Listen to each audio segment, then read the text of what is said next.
All right. Hey, everybody. It's Scott and Warren. We are back with the Avexia Exchange podcast, and we have an amazing episode today. We're going to be talking about mindfulness and mindfulness practices in our lives, how they help us reawaken senses, find balance in our lives, and really deepen our connection with life itself and the people in it, with a special emphasis in nature. And we are really thrilled to have a good friend of ours, Mark Coleman, on the podcast. Amazing.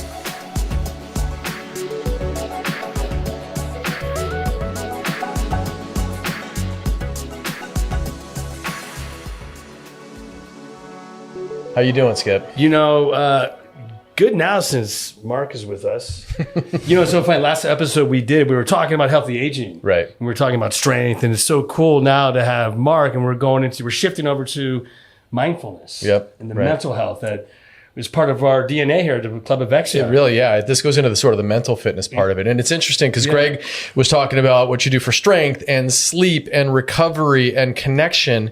And there wasn't a lot of talk about meditation practices and mindfulness. We're really thrilled, Mark, that you're here to help us talk about how that really impacts our lives and how it really should be part of our overall way of being. Yeah. So welcome to the podcast, friend. Thank you. And I can't wait to talk to you, see if I'm meditating the right way or not, too. So we'll find out. I'm looking forward to it. A little story I love to tell. When Warren and I, Mark's going to carry the load on this episode, but before he does, when Warren and I were selling memberships in a tent in the parking lot, I remember Mark riding up on a bicycle, saying, "Hey, what do you guys got going here?" And he lives in Sausalito with his beautiful partner, and he was looking for a gym, and I had known him because I had gone to Spirit Rock a lot, and Mark is a regular teacher up at Spirit Rock, a beautiful world-class meditation Zen center up there. Very cool place. And I'd always thought that if there was some way we could somehow make a connection between what happens at Spirit Rock and the club, and here Mark shows up on a bike. Here we are. Here we are. And the rest is history. Since that time, Mark has done countless workshops for us around mindfulness and nature, and dealing with that inner critic which is a favorite of yours. Love that one, Mark. Yeah. The big takeaway for me is having to name it. And ever since I learned that I've named my inner critic to Moku, which I told you is kind of my Hawaiian name. Right. But it's very cool. And I'm really excited to have you here with us. Yeah, I think mine was Jackass. I need to come up with a better name for it. It actually suits you very well. That kind of works. Because he is. Our inner critic is a jackass. So Mark, welcome, brother. Tell us a little bit about yourself and your journey and what has brought you into where you're at in life and in our lives. Yeah. Well, thanks. Great to be here with you both. Yeah. And as you know, I'm from England. Grew up in the north, in Northumberland. And I moved to London for college. And I was a typical sort of confused, angry, all over the place student. And I was kind of looking for something. I was very unhappy in my life. I had this very strong inner critic, so I was really hard on myself, and that made me feel pretty miserable. Mm-hmm. And I was also pretty frustrated with the world that I was growing up in, which was at the time it was the Thatcher era in England. There's a lot of conflict, a lot of not civil strife, but really a lot of division. And I saw a lot of suffering around me, created by the political systems and economic systems we live in. There was a lot of poverty, a lot of inequality where I lived, and I was, both railing against that system and also trying to figure out myself and why I was unhappy. And I was a punk rocker at the time. I was an anarchist. I was a deviant. Punk rocker. Punk rocker. Do you have different color hair? What do you have going on there? I had blue color sides. I made my own clothes. All right. It was kind of a wild thing. And we did a lot of demonstrations. And part of that movement was squatting, which was taking over the empty houses. There was hundreds of thousands of empty houses in London at the time. And so it's like a social movement to take it over, and make sort of redistribute kind of. And I ended up squatting a Buddhist housing association. Oh, wow. Run by a bunch of very nice Buddhists who didn't want to kick me out because they're Buddhists and they're very nice. And, got to know them, and they think clearly saw I needed some help. And they said, "Hey, why don't you go check out this meditation center around the corner and just do some meditation? Might be good for you." And I'm like, "Oh, sure, why not?"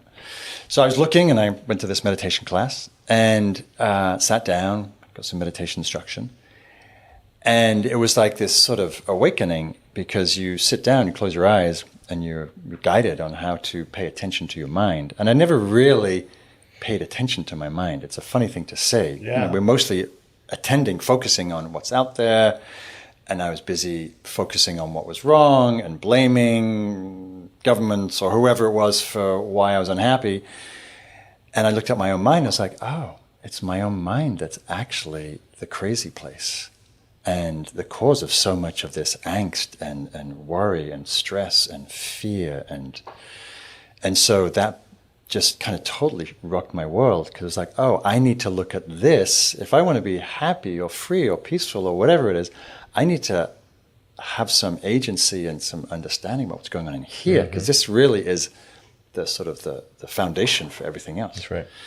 So then I started meditating, and it really transformed myself and my life. And I dropped out of college. I moved into a retreat center in the country and never looked back, really. I ended up going to India, studying with teachers over there, and really dedicating myself to studying the mind, what it means to be awake, to be mindful, to be free. And that eventually took me all the way to here, and to coming to California eventually, and studying at Spirit Rock, and studying with Jack Kornfield and mentoring with him. And it goes back to that one moment where I stopped long enough to meditate, to turn attention back to what's going on in this mind of ours, right. And who am I, and why am I the way I am? And unless we take a moment or many moments to pause and turn within, then we're just acting out our own impulses, conditioning, habits, and that generally doesn't lead to such great things. Yeah. Do you remember one moment in meditation where was there an aha moment or something that you look back on that was a complete shift that just... Well, I think it was that first moment when I sat down. It's like, oh, there's this whole inner world, this whole landscape of experience that nobody really spoken to me about. It's all about, go to college and get a good job and make money and, And so there's no attention to what's going on inside. And so much of our life and our well-being is really about what's happening internally. And so that was like the turning point for me my whole life. And it's really keeps driving my curiosity, because it's a never-ending landscape of what's happening with your mind and awareness and your heart. And so yeah, that's and it's amazing. We got so excited we jumped ahead. A little background on Mark. In addition to doing workshops here, is the author of how many books? 4 books, and I'm working on my 5th. Working on the 5th. He's one of the most sought after meditation teachers at Spirit Rock, and really internationally. You do nature workshops, meditation workshops from Esalen to even England. Haven't you done some? England, Alaska, Peru, Peru, Mexico. Yeah, you also don't you run a meditation teacher program? I have 2 teacher training organizations, the Mindfulness Training Institute, where I train mindfulness teachers, and then my Awaken the Wild organization, which is a whole platform of meditation and nature retreats, and I run teacher trainings on guiding people how to lead meditation in nature. It's an amazing body of work. So when you were discovering mindfulness practices for your own inner peace, to go from that to this really a prolific career in this field, did you see that as your path back in the day? No, how did that come to be? No, I mean, I was just trying to understand my crazy mind. Yeah, and I was studying with different teachers, going on retreats, and I came to the States and continued that journey. And at some point, when you've been doing this stuff enough, teachers, my first teacher in England actually started to ask me, said, why didn't you begin sharing some of this? And I'm like, maybe I think I need to do a bit more work on myself. And I actually came back to do a master's in psychology, because I felt like I wanted to understand more my own psychology, as well as understanding myself from a deep meditative Buddhist perspective. I wanted to understand what's going on in this crazy mind from a Western psychological perspective. And I wanted that confidence before I learned to work with people. And then Jack invited me into his teacher training, And that's really what began the journey of me teaching. Yeah, that's interesting because for me, meditation is relatively new to me. I've always loved the idea of meditation, but to sit down and try to calm myself and think about my breathing is what makes me understand meditation versus 100,000 thoughts in my head. When you first started, how did you know? You basically self-taught when you first started as a squatter, is that right? And then you squatted with a Buddhist, and that's what really got you kickstarted? Well, so I lived in this old Victorian building, a little bit of heat, run down, and that's where I was learning to meditate. Yeah. And I'd sit in front of my fire, and I'd have my cup of tea, and I'd meditate for a few minutes, sip my cup of tea, meditate in true English style, meditate with a cup of tea, meditate with a cup of tea, meditate with a cup of tea. So it was very slow, and it was hard. And because if you haven't trained your mind, then the mind is just going to be doing what it does, which is think and plan and worry and judge and procrastinate and all the things that the untrained mind does. And so I started small. It was like 5 minutes a day. But I could tell even that 5 minutes made a difference. Like I noticed after a few weeks, I just became much more aware. Like I'd be riding my bike around London and I began to notice particularly the nature. I was in a very rundown, very urban, dense part of London, the East End, Bethnal Green. But there's a few trees, a few parks, and a few birds. And I began to notice, I was much more aware of nature. And that's actually the beginning of me connecting meditation with nature. Because I saw, it brought out more awareness. And then when I became aware of nature, the few trees and, the clouds or whatever, it was very I felt very light and expansive and connected. And so that became a very important part of my journey is integrating nature and meditation. I go to the parks and meditate. I'd get out of London every time I could to go into the forest or down to my parents. They lived in the country. And that was sort of the beginning of me exploring the nature meditation path. Just being aware, right? I mean, we live in the mecca of nature. We were riding motorcycles. Scott has a bunch of motorcycles, and we went for a ride, and we did the back roads through Fairfax and through Samuel P. Taylor Park. And when you're riding a motorcycle, you're always present all the time, right? You have to be. You have to be. Going through the park, and that's when I realized, wow, we live in an amazing place. But being present and understand how big these redwoods are was pretty amazing. Yeah, I was going to ask you about how you made that connection with nature, and let's get into some of the philosophy and science behind mindfulness and why it works. Because you would think, and I think, when you meditate, that you want to be in as quiet a place as possible. That's not necessarily the case, because nature has the birds and the wind and the ocean and all these different things happening. Perhaps cars, if you're not too far removed in nature. Talk about how that actually helps in the integration versus a distraction. Yeah, well, there's different kinds of meditation. And for some kinds of meditation, like if you're trying to be very concentrated, which is a whole body of work in meditation, then it is better to be in a quiet room. But if you're just trying to be aware, which is mindfulness, then it actually doesn't matter where you are, because what matters is you're being present to whatever's there. But when you take that meditation outside, if mindfulness is about being present, and when we go outside, the sensory world, right? Birds, wind, sunlight, smells, movement of clouds, the light changing, all of that draws our attention, right? So nature allures our attention, invites us into the present, and we feel the warm sun on our skin, we feel the cool breeze, different parts of the body. We feel the earth underneath us. When we breathe in, we smell the air. So all of that sensory impression is naturally drawing you moment by moment by moment in 360 degrees into the present.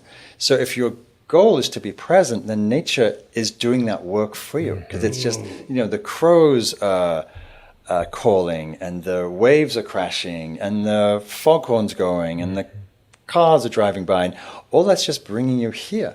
And so you actually, the principle that I teach a lot in nature practice is just relax. Go outside, wherever you're on a deck, in your garden, in a park, at the beach, relax, and just see how naturally you're drawn into the present. And it's like, oh, right, I'm hearing the waves, I'm hearing the seagulls, I'm noticing the breeze on my skin. Oh, I'm present. That's all it is. Mm-hmm. It's almost a stress reduction as well, right? Of course. Because when you're ready, preparing for a call or a meeting, you get this anxiety that picks up. I remember I was outside with you and you would tell me to break away here and just take a walk for 5 minutes and clear your head and go back to what you were doing. And I do that all the time now. Good. And it really helps me, right, to stay present. But when I'm out there, what happens to me at least is then my mind starts going into, well, I have to do this and I leave this on. But then I have to bring myself back to me as my breathing.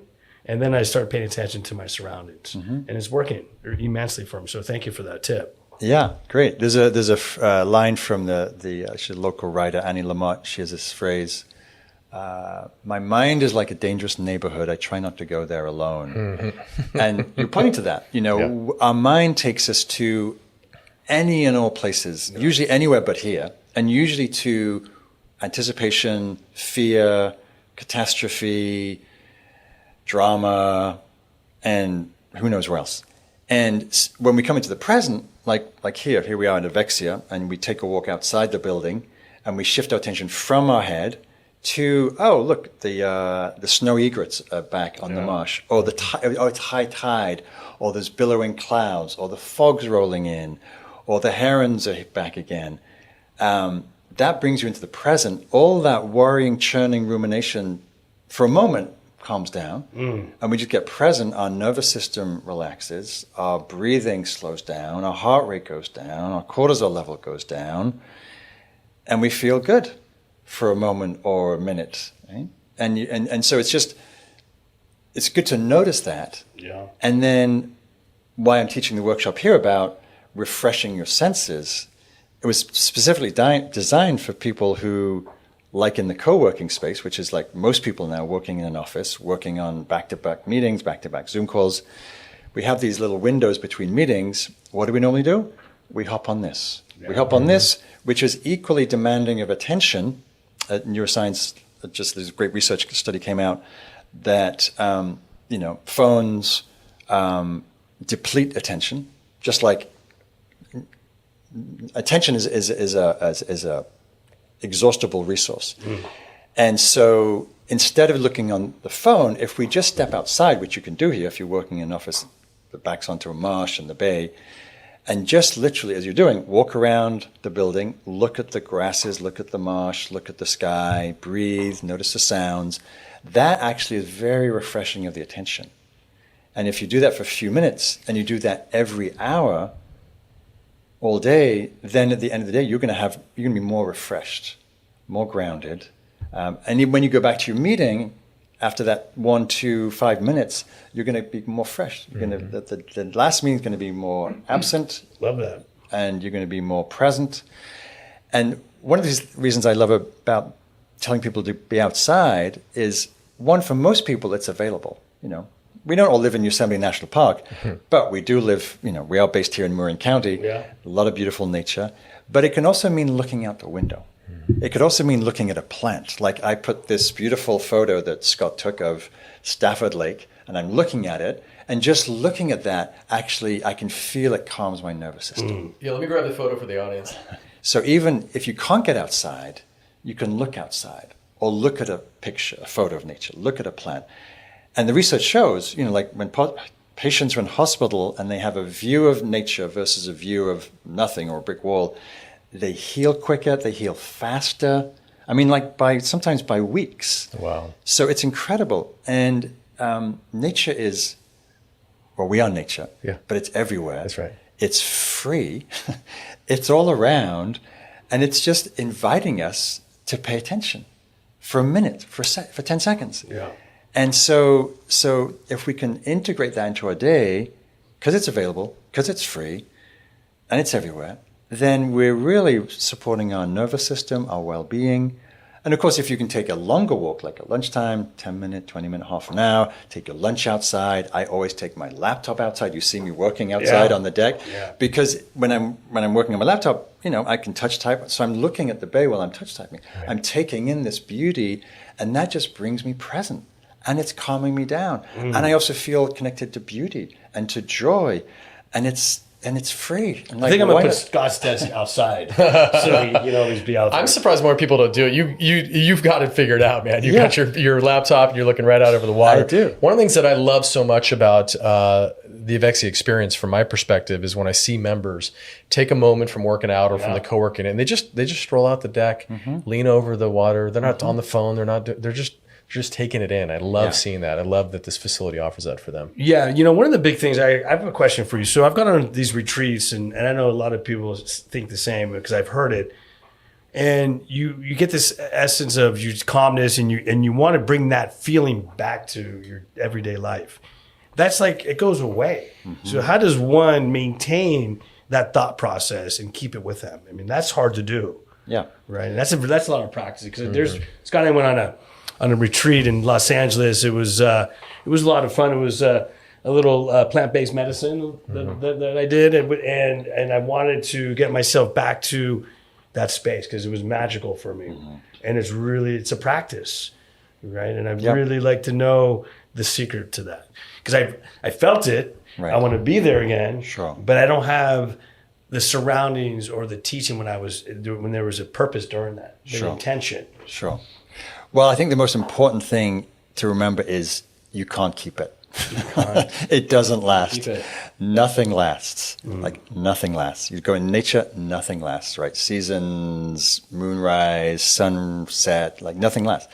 So, but having said that, you want to look at what were the conditions that supported that state to arise, right? What allowed you to feel calm, peace, grounded, clear, right? And it could have been meditation, it could have been the retreat, it could have been many things you did. So that's one thing. Like, look at, okay, so, I was in a supportive environment, I was in nature, I was meditating, I was doing some practice, right? So you can draw on those things. And then maybe underneath that, and perhaps most importantly, is the state that you connected to or accessed. It's not something that you got somewhere and then you lost it.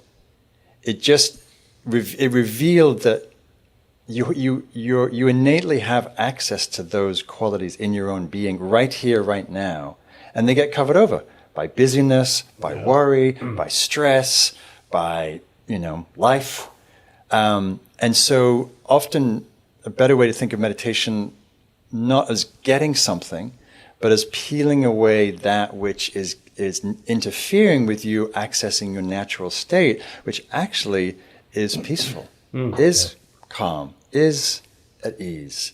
But you want to look at, well, what's making me ill at ease? What's making me stressed? Oh, my thinking, my worry, my rumination, my thinking there's not enough time, thinking I'm not good enough, thinking I'm, judging or comparing or whatever other things I do. So, I imagine if, we went outside right now and we're just looking at the bay out there, and I ask you to kind of tune into that time or that experience you had, I bet you can access some sense of it or some taste of it. Like right now. No doubt. Can you, right now, let's see. Is there some way that you can just feel into? Yeah, your voice alone soothes me. There's just the way you explain things. But I'm getting better of feeling that emotion and tapping into that. It's keeping it is the challenge. Right. So let go of keeping it. It's not going to stay. That's what it is. Right. So, but we can practice returning. I mean, meditation and mindfulness practice, as you know, is a mental training, right? Just as we do. Yeah. You've done 10 million reps in gyms, right? Yeah. Right. So meditation is doing the same amount of reps or more with the mind, right? Everybody's mind wanders, thinks a lot, gets distracted, plans, worries, fixates. And so none of that's a problem. It's just having a brain, having a mind. But the practice is coming back. Notice you're worrying, come back. Noticing you're spinning out, coming back. Noticing you're stressing out about something, coming back. Noticing that you feel like it should be different, coming back. And each time you come back, there's a moment of letting go. And in that moment of letting go, there's a moment of peace. I like that. Each time you let go of, oh, but what about, let it go. Yeah, but let it go. Oh. And so underneath that moment of letting go of the thought, we can access, oh, right, everything's okay in this moment. And so that's a training, and it's a training. So it's not about keeping anything. We can't keep anything. Nothing. We can't keep anything.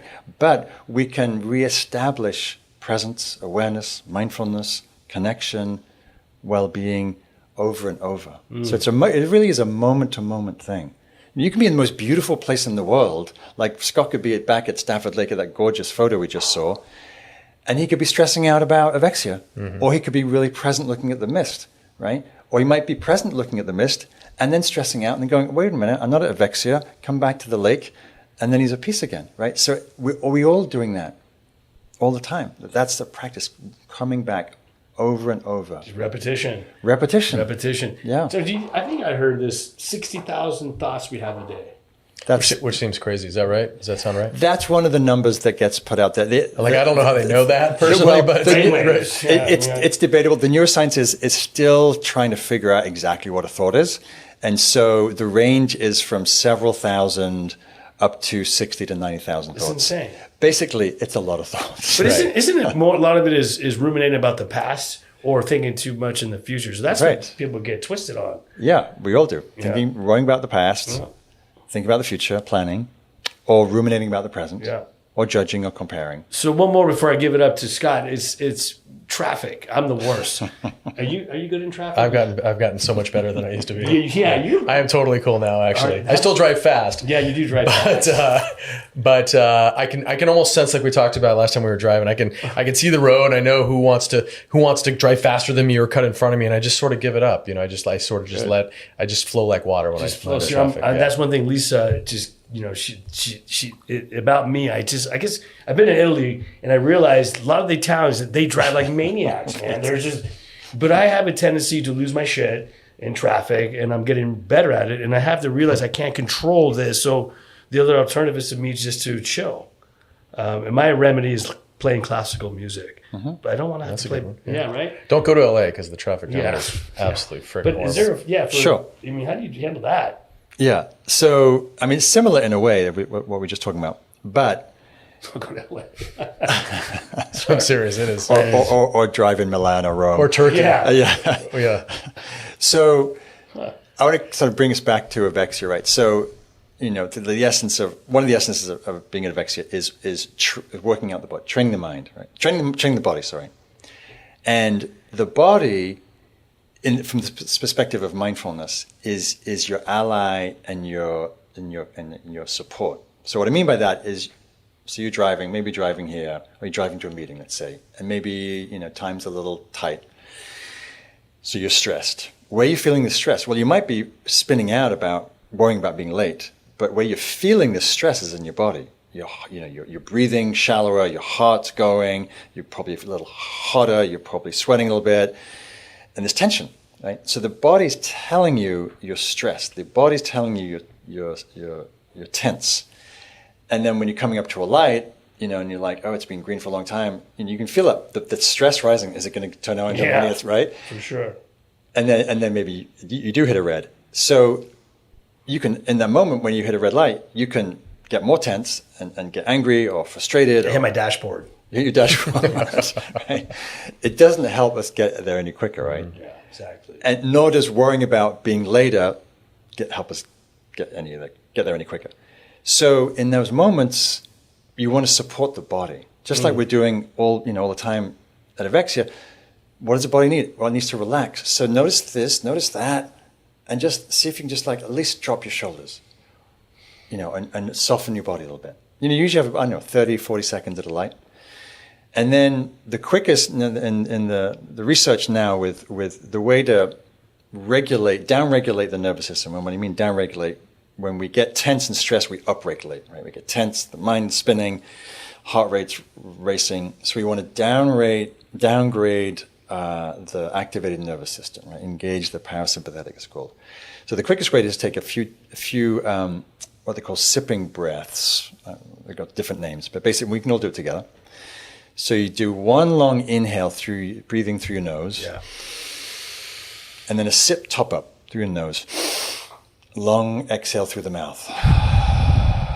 And anybody who's listening can do this along with us. So deep inhale through the nose. Full, another sip, top up. Long exhale through the mouth. And one more time.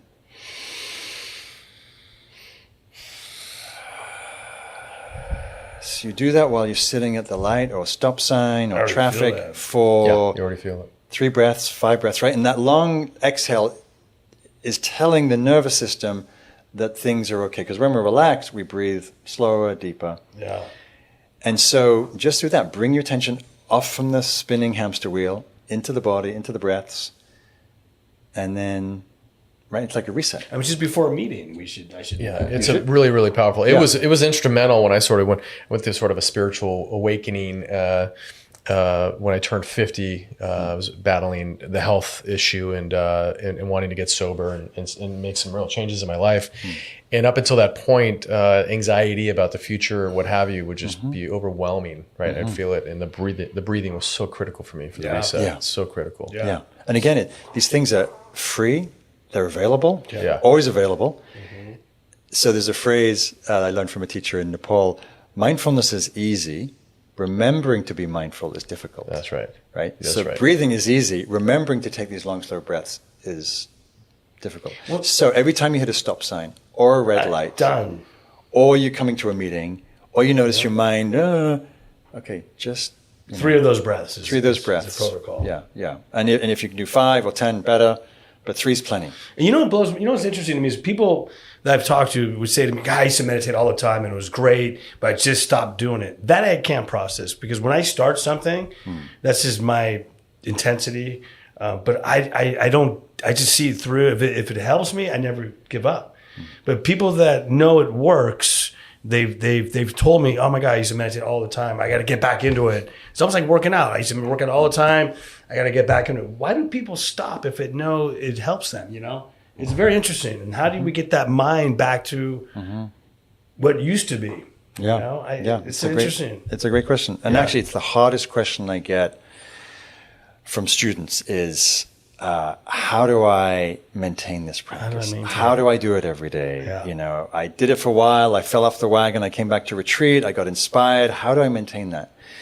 And that, you know, it's hard. It's discipline. It requires discipline. It also requires really knowing why you're doing it, what your intention is, looking back at seeing the fruits of it. And also kind of, you know, we live in this time and this culture where like everything is go, go, go, deadline, deadline, deadline.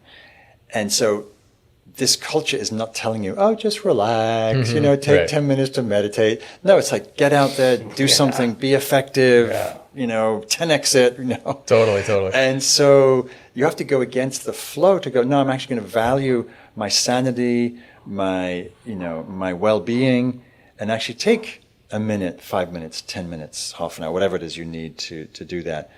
And once you get into it, like you said you've done, then it's easier, but it can be hard. That's why, you know, going to a class, finding a teacher, using apps can help, kind of just help support you. Because I think the other reason it's hard is that, especially because of, you know, phones, we're so not used to being with ourselves doing nothing. Like 20 years ago, before these things, you know, you're waiting for a cab or a bus or a meeting. You just kind of, you know, look out the window and, you know, now we're just, you know, 25 bombarding stimuli on this thing.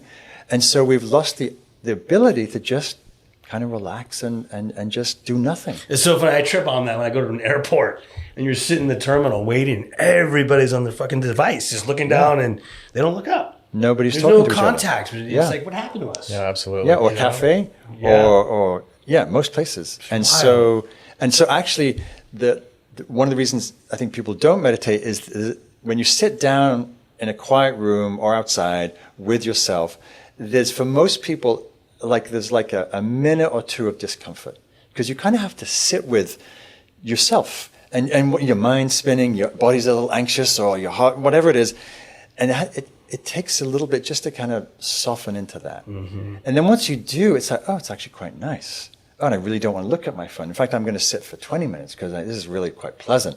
But there's always, for most people, I notice it myself, there's a little hurdle to overcome. And it just requires getting over that little hump. And then it's like, oh, it's so nice. I'm so tired. Mm-hmm. Let me just sit here and just take a nap, just relax. I like to actually challenge myself to meditate in really hectic situations like airports or other places. Yeah. Does it work? Yeah, it does. Yeah, it's fun. And I personally I'm a people watcher. So if I'm in an airport, I may be on the phone a little bit, but I just love watching everybody, because rarely do you see so many different people from so many different walks of life, in a place. Mark, I wanted to deep dive into something. I sort of conflated the idea of meditation and mindfulness, but they're not necessarily the same, right? You can meditate, but you're not necessarily being mindful, and you can be mindful while not meditating. Can you sort of peel that back a little bit for us? Yeah, that's a great question, because I think about that. Yeah. Am I mindfulness?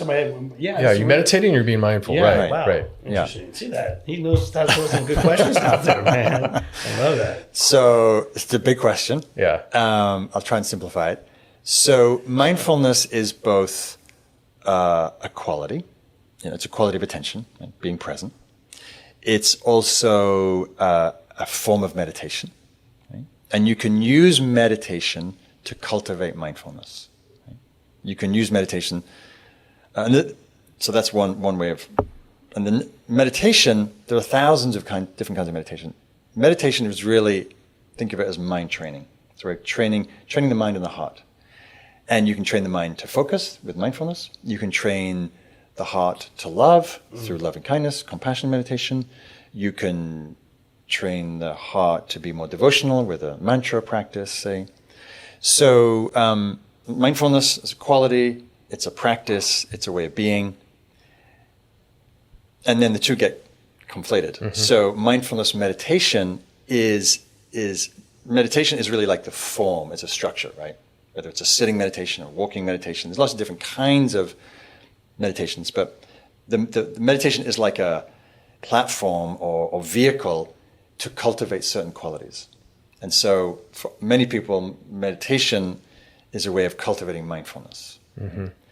But when you leave the formal meditation and you go, walk to work, you feed the birds, you take the dog for a walk, you cook your breakfast, whatever, then you can be mindful in those activities, mm-hmm. right? So meditation is it's more static in a way, mm-hmm. like a sitting meditation practice. But mindfulness, the idea of mindfulness is being present all the time. And you can be present, just like you talked about, riding your motorbike and walking your dog and working out in the gym. And even sitting here. And sitting here. Like I'm not thinking about anything other than what's happening in this moment. And so mindfulness is being present. And we're either present or where our attention is elsewhere, usually in our thoughts, future planning, ruminating, worrying about the past. Mm-hmm. So the meditation is a support to train the attention. Yeah. But so is also like, you're a musician, right? When you're playing the guitar, that's like applied mindfulness, mm-hmm. right? Or you're on your motorbike, or you're working out in the club, right? That's applied mindfulness. When I'm working out, I'm watching the people who are really mindful when they're working out. And I mentioned this to you the other day. It's beautiful when someone's very present and they're working out. It doesn't matter whether they're lifting 1 pound or 100 pounds. It's their form. And it's beautiful to watch someone who's very precise mm-hmm. and clear and eloquent with their movements. That's mindfulness. And it's beautiful to see. And you can really see who's present and who's got the headphones in. They're just, right.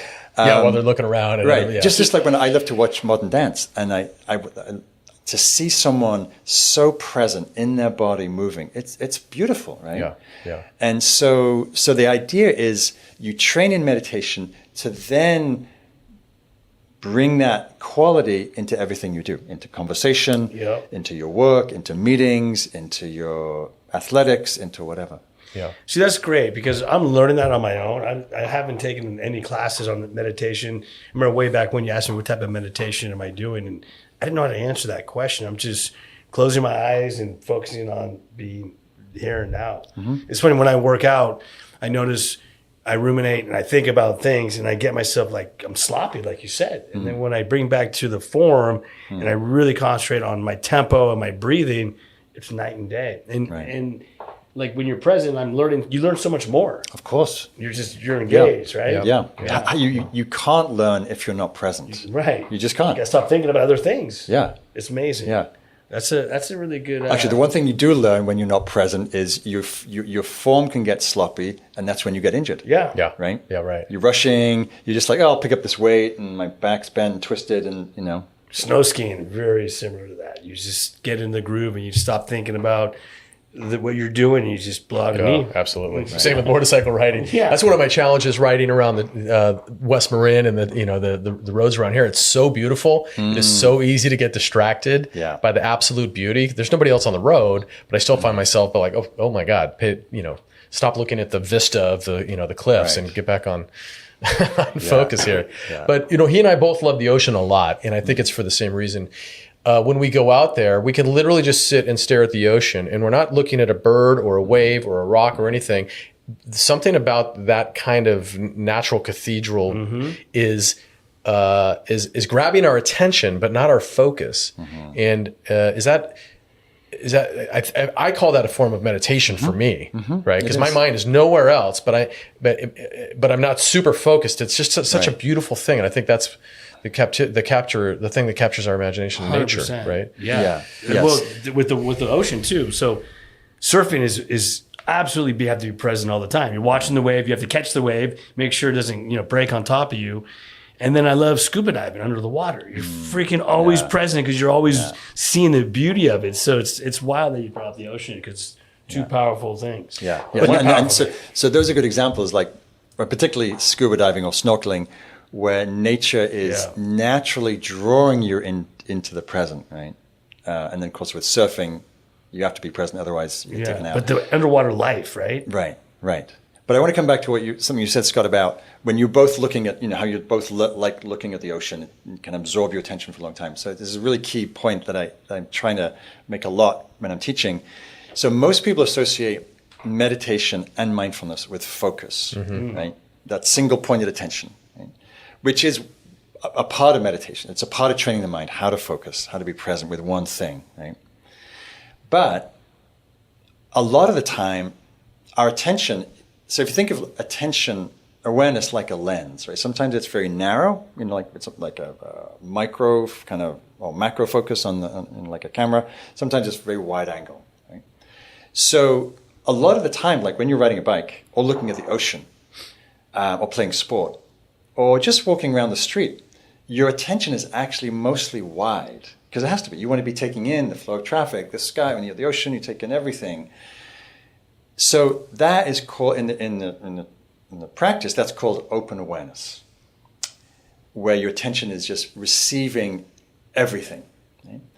And it's as much of an important part of mindfulness and meditation as that narrow focus is. And when I'm out in nature, and most of my teaching is in nature, I'm emphasizing and guiding people to have that wide attention.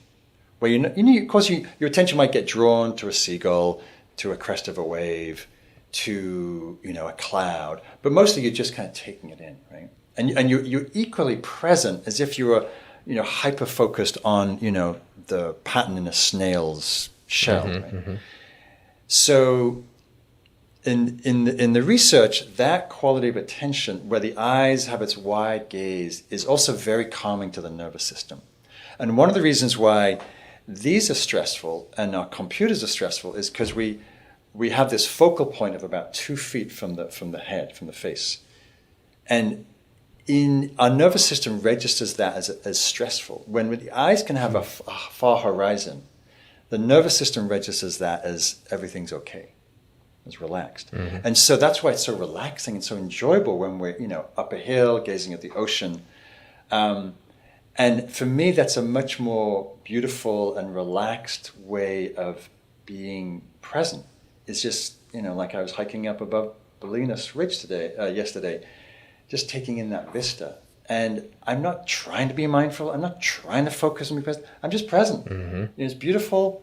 And so that's why I emphasize my nature practice so much, is because people associate meditation and mindfulness with work, effort, struggle. It's hard. And I'm like, yeah, it can be all those things. But you go onto your deck or into your garden or into the park or by the bay or by the ocean or up a hill, and you can learn how to be really naturally present and relaxed and not trying to make much effort, and to be happy while you're doing it. So I'm glad you brought that in, because that's, we're often drawn, and people go to the beach. It's one of the few places we're allowed to lie on the earth. We're allowed to do nothing. We're allowed to gaze at the sea for a few hours, and no one's like, what are you doing? No, it's just like, exactly. So we know how to do that instinctively. Yeah. And my work, my nature meditation work, is just making that more conscious.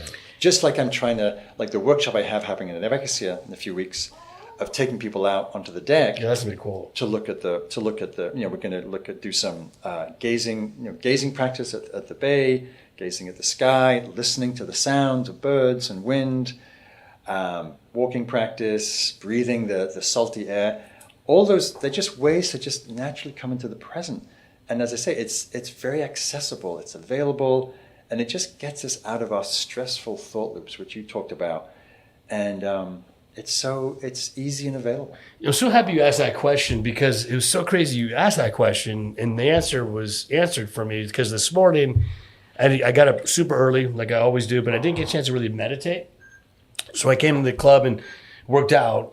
I got home like at 6 a.m, and I have this deck, and I'm looking at the bay, and I'm like, I'm gonna sit outside and meditate. But it was such the bay was so calm, and I penalized myself because I wasn't in the state like I normally am, when my eyes are closed and I'm thinking. I felt like I was cheating myself because I'm enjoying the view, but not thinking I'm really meditating.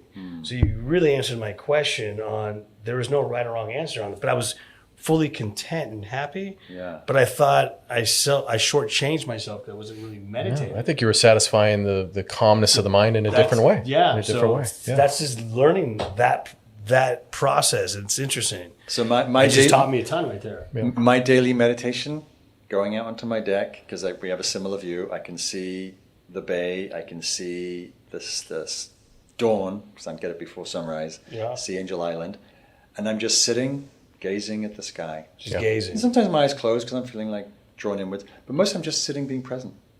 And it might be 5 minutes, might be half an hour, might be an hour actually. And I'm just being present. I notice my mind kind of doing its drifting thing, and I just gently come back to the scene.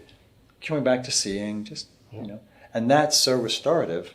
And so that is meditation, and that is being present. It's just a very relaxed kind of. And actually, for most people, if the eyes are open, we're less likely to get sucked into thoughts. As soon as we're eyes closed, especially if you're a visual thinker, the movie theater comes on and you're just gone. So having the eyes open, because the brain allocates about, I think it's like 60% of real estate to processing visual stimuli. So if your eyes are open, you're just much more present. And the thoughts might be coming and going, but they're more background, because the visual stimuli is actually pulling attention much more strongly than the thoughts. Whereas if the eyes are closed, there's nothing to compete with the thoughts, so you get lost. Oh, that's right. That's right. So I often tell people either gaze, the sky, gaze down, and it's actually easiest to just stay here. Yeah. I was celebrating gratitude at that time. Yeah. Yeah, it's beautiful. We all have a similar view. I found myself sometimes, if I don't have access to that view or it's at night, I'll light a candle and I'll just stare at the candle. Beautiful. Yeah. Beautiful. Yeah. Lovely way to do it. And also it's very calming. Very calming. Yeah, something about fire. Something about right? fire. Yeah, So, that's actually really cool. Yeah, that's the oldest meditation. Oh, it is. People gathering, sitting around the fire. Oh, is that right? Oh, yeah. I mean, what do we makes sense. do? Yeah. Before, before we had Before the cities, wake up app or something. Yeah, right. 10,000 years ago, 100,000 years ago, people were sitting around fires at night. Yeah. And probably being quiet together and just gazing at the fire. And it's fire and water, man. Yeah. Those are two magical components. Yeah. Mark, let's switch gears before we talk a little bit about the work you do at Avexia. Can you tell us a little bit about the science behind, any research and science behind the effectiveness physiologically or mentally with this sort of practice?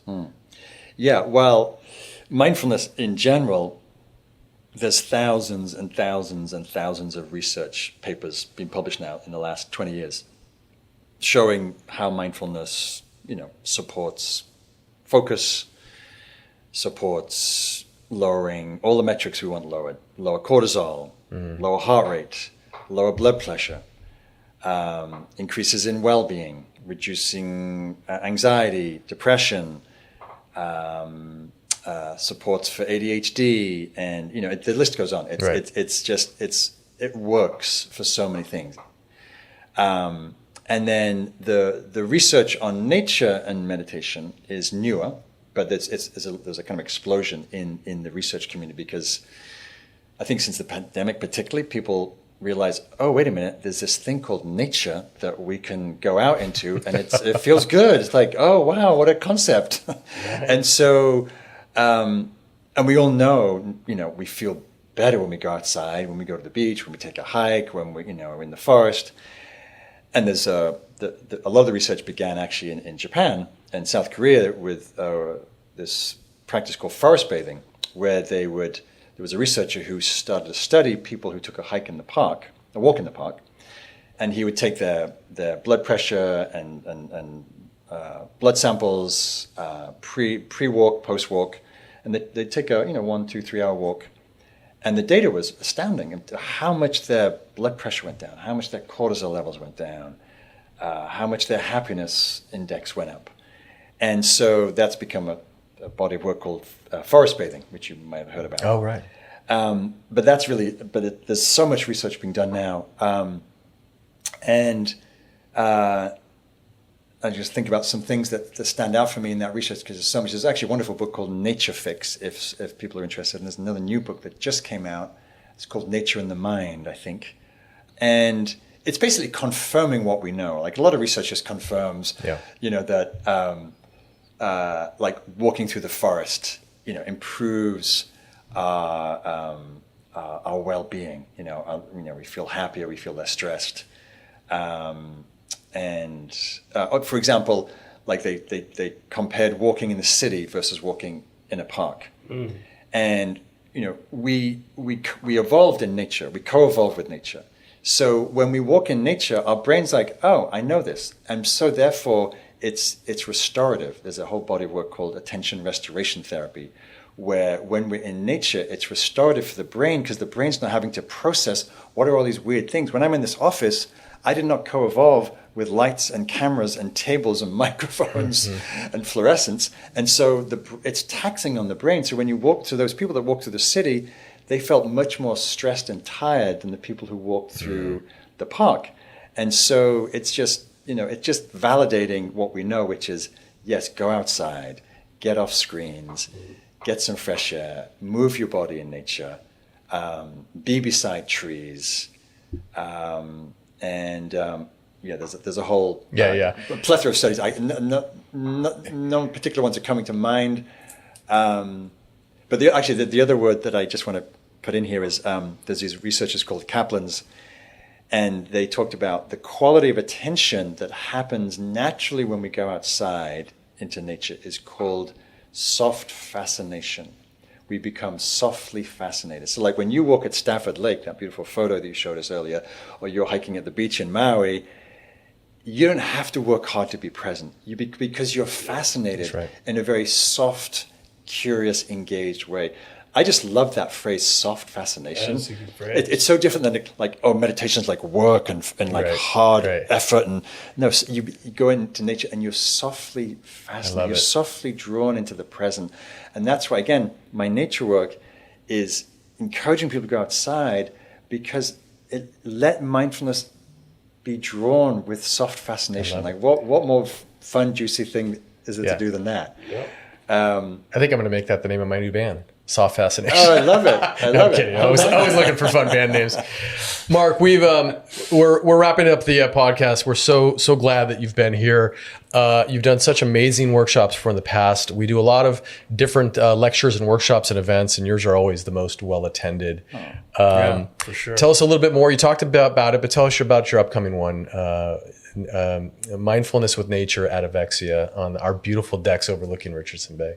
Yeah, I'm really excited about this one. So the thought came to me. I often work here. I work in the co-working space, which I love. And I see how I and many people, the working day these days is back-to-back-to-back meetings. And I came across some research recently that was studying attention and how basically the attention is a limited resource. And the more we're taxing it, the more it drains. And so we go from these, exhausting meetings, back-to-back meetings, and then we have gaps in the meetings. And mostly what we do now in between meetings is we hop on our phone thinking, I'll just scroll, I'll just, check out the news or the weather, as if that somehow, it feels like a break. But actually from the brain's perspective, it's just pulling more attention resources. And then you get to your next meeting and you haven't rested the brain. So then you're tired and then you do that again, you're more tired. And here we are at Avexia with this beautiful location right on the bay, right on the marshes. And so what I've started to do, well, I've actually done it for a while, but this research has sort of compounded my interest in doing it, which is in between meetings, go outside and take a nature break for a minute, 5 minutes. 5 minutes is plenty. And when I say nature break, what I mean by that is going outside and coming out of your mind into your senses, into your body. So we can be gazing at the tides, at the beautiful marshes, at those gorgeous, the snowy egrets and the herons and the water birds. Or we can be looking at the clouds or the rolling fog coming over the hill, or just listening to the lapping sound of the water, or the smells of the bay. And so what this workshop's going to be is how to do that in a very structured way. Come outside and then focus on one of your senses, like seeing, or doing a listening meditation, or doing a walking practice, or a standing practice and feeling the sun on your skin. So it's basically going to be micro practices that people can apply anywhere and everywhere they are as a way to refresh the attention, as a way to come into the present, as a way to connect with your environment, as a way to kind of lower your stress level from whatever's going on in your day and whatever's happening in all these meetings you're on, and just to give people simple tools that they can cultivate mindfulness in nature and through the senses anytime. So I'm excited about that. It's very accessible and very actionable. I'll be there. Okay. Yeah, you're traveling, but I'm I'll be there. traveling. But I love what you just said. It's only 5 minutes. So people just need to take 5 minutes. Or less. It could be a minute. That's insane. Yeah. So we do have a meditation room that we put together in Yes, the co-working beautiful. space. So that's kind of nice too. But I think people should use that as well, right? I mean, it's there. There's a Buddha in there, but you only need 5 minutes. That's cool. Yeah, it really does. And it could even be a minute. A minute. Yeah. But of course, the longer the better. Just take a walk around these two buildings. Just that, and just bring your attention into the senses. And doing that, you're naturally brought into the present. Love it. It allows all the thoughts, worries, stresses to be background. And then you refresh, and then the next thing you have, a meeting, a conversation, an email, you're going to be more present for it. Absolutely. And then your energy is more sustainable through the day. Right. Well, final question. How does Mark Coleman begin and end his day? Okay. And what nuggets can we glean Well, from that? I'd say in an ideal world, how he does that, he gets up, he makes his cup of tea, because, I'm English, I like a cup of tea, my Assam. And then I go to my deck, upstairs deck. I have a view of the bay. I'm usually up, it's usually sort of dark when I get up, dark, sort of dawn. My favorite time is quiet. Yeah. And me too. sit in my chair, my cup of tea, and then I just do what we're talking about earlier, which is I just gaze. Yeah. Gaze at the sky, the fog, the bay. And I notice my mind wandering, drifting, and I come back. And so it's a very sort of relaxed, gentle practice. That's my sort of preferred way to start the day. And then at the end of the day, ideally, my preferred way is winding down through reading. I'm reading this wonderful book right now called Is a River Alive by Robert Macfarlane, great English writer. And then Laurie and I, my partner, we do a beautiful practice called, it's not called anything, well, it's a gratitude practice. And we do 3 gratitudes, 3 things we're grateful for that day. And then 1 thing we appreciate about each other and 1 thing we appreciate about us. Nice. And even if it's been a crappy day, or even if we're, we haven't had the best day together, it just shifts the attention to, gratitude is such a beautiful quality. That's awesome. Well, and we are very grateful for you, my friend, and we really appreciate you. Thank you for being on the podcast, man. Yeah, Mark, it's been awesome learning more just in the last 45 minutes, the little nuggets. And just having a Vexia just gets us the privilege to meet people like you and get closer. So thank you for your time. Yeah, well, thank you. I love being here. Love being part of Vexia.